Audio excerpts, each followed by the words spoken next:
focused on energy issues in late 2001, just maybe a month or two after 9/11.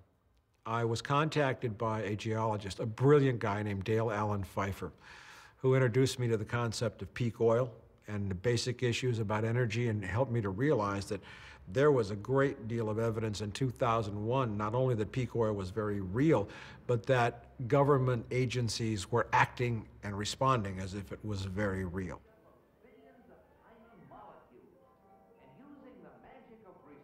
All plastic is oil. Most paints, all pesticides are made from oil. Everything from toothpaste to toothbrushes is made from oil.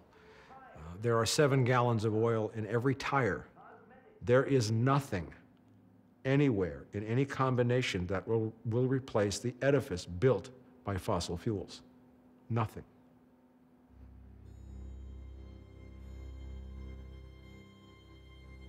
Well, peak oil is probably now very easy to explain, much easier than it was a long time ago. People have felt what $147 a barrel oil feels like.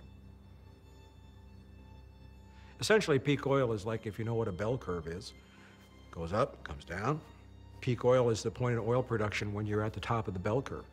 And essentially what that means is you've used up half of the resource. But in the case of oil or any other substance like that, no matter how much money you throw at it, you're never going to be able to increase oil production above where it was at peak. As of 2008, the International Energy Agency has admitted that there is a global 9% decline rate in oil production. That's the equivalent of about 8 million barrels a day. There is no way, having plucked all the low-hanging fruit and found the big reservoirs, that we're going to be able to offset a 9% decline rate.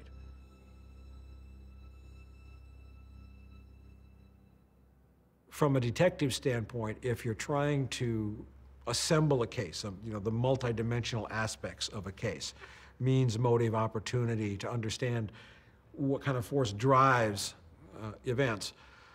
Peak oil was almost, with the stroke of like a diamond cutter's knife, the single piece which started to make everything resonate and make sense together.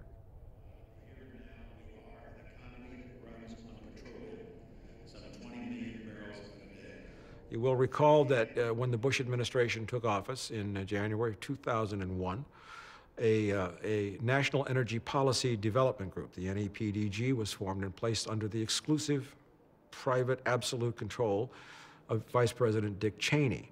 Its records were kept a secret. Its minutes were kept a secret. 7 pages were released as a result of 2 lawsuits.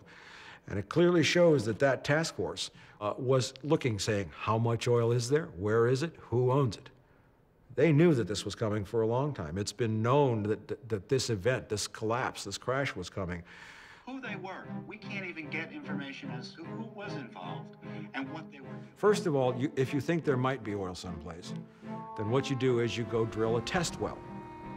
Then what you have to do is to take that one well in the center, and then you drill a series of appraisal wells around that well to determine where the oil field might go. You don't know how much oil you're going to get, how deep it is, what kind of oil it's going to be. There are many different grades of oils, a lot of which are more expensive to refine. So all of that has to do with how long it takes to make something produce. How much energy do you get back for how much energy you invested? When oil was seeping out of the ground in Pennsylvania, you got a return of, 200 to 1. When you have to go offshore to deep water, drilling in 15,000 feet of water, and your first well costs $150 million to build, all that's energy that's being invested to get energy. And the moment you start burning more energy to get a barrel of oil out of the ground, then it's worth it. Forget about it. The world's been thoroughly explored over the last 120 years. There's no new major oil finds left. As a matter of fact, no field the size of Ghawar, the largest field in Saudi Arabia, has ever been discovered since. Saudi Arabia has 25% of the known oil reserves on the planet. 25%. Why, if Saudi Arabia has all these untapped reserves onshore, are they moving heavily into offshore drilling? Now, if it's 5, 10, 50 times more expensive to drill offshore than on land, doesn't that tell you that Saudi Arabia knows they've got no more oil to find? It's axiomatic that if Saudi Arabia has passed its peak and is in decline, the whole planet is, just because of the size of the reserves that are there.